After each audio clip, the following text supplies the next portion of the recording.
Jack's back! Dorsey is named permanent CEO of Twitter, Bitcoin exchange Gemini gets approval for launch, Adobe's bringing portfolios to Creative Cloud, and more. It's Monday, October 5th, and this is Crunch Report. Hello everyone, happy Monday! After 4 months of Twitter co-founder Jack Dorsey working as interim chief executive, Twitter has finally named him permanent CEO. Well, permanent for a while anyway. Adam Bain, who handled revenue and partnerships, has also been named COO, and Dorsey also announced that a new board is in the works. Twitter previously announced that Dick Costolo, former Twitter CEO, stepped down from the board. Hope you're keeping this all straight. Now, Dorsey himself will also continue to serve as board member, but will no longer be chairman. Twitter wrote in a document filed with the SEC announcing the changes that, quote, "There are currently no plans to provide Mr. Dorsey with direct compensation for his role as Chief Executive Officer." Jack Dorsey has a lot on his plate too, since he's also continuing as CEO of Square, the payment processing company that he co-founded back in 2009, and is said to be exploring an IPO sometime this year. Following the news, Twitter stock was up around 5% earlier today.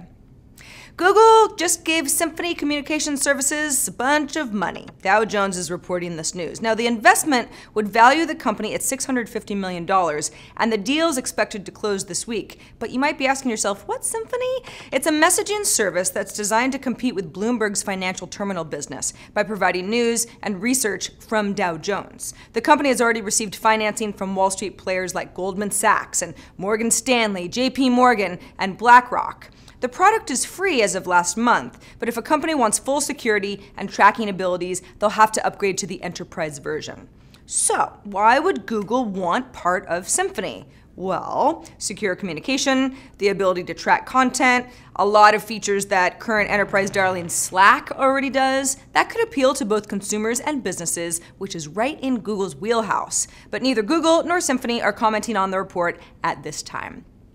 Moving on now to Gemini. A lot of good business names today. Gemini is the Bitcoin exchange that was started by Cameron and Tyler WINKLEVOSS, which just got approval to launch from the New York State Department of Financial Services, or the nys-dfs. This means that Gemini can legally operate as a chartered limited liability trust company, which is subject to stricter regulatory approval than a BIT license. That's a new business license issued by the nys-dfs for businesses that deal with Bitcoin. So it's a little bit stronger, you could think of it that way.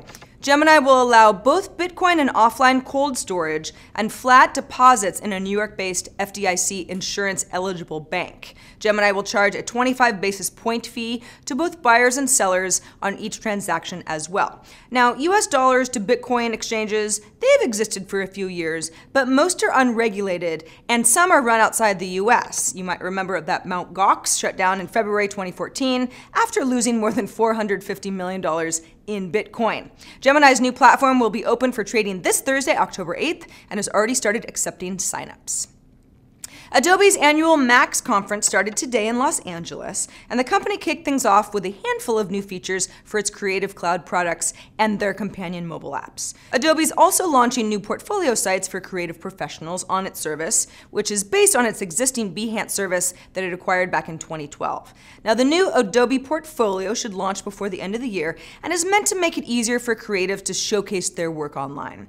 Adobe's Creative Sync will now not only sync between desktop apps to mobile apps, but also between various mobile apps themselves. The company has also officially launched Photoshop Fix. That's the retouching app we first saw at Apple's iPad Pro event last month.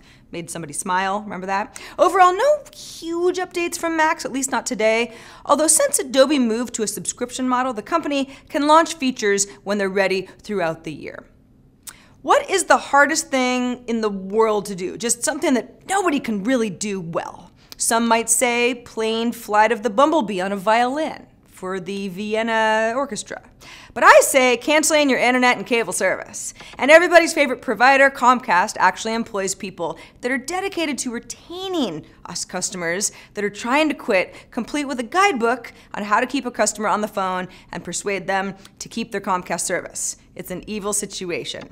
But a new service, third-party service called Airpaper, wants to do the whole thing for you for $5. You just offer your name and your address and your phone number, and of course your Comcast account number, and Airpaper Airpaper claims to take care of the rest. The company promises that it won't use your information for any reason other than to cancel your service, but then you're trusting Airpaper, which isn't 100% safe either. But it might be more attractive than talking to a Comcast rep who's holding a guidebook designed to make your life really, really difficult. And that is the report for today. I'm Sarah Lane. Crunch Report airs Monday through Friday at 7 p.m. Eastern, 4 p.m. Pacific, right here on TechCrunch.com.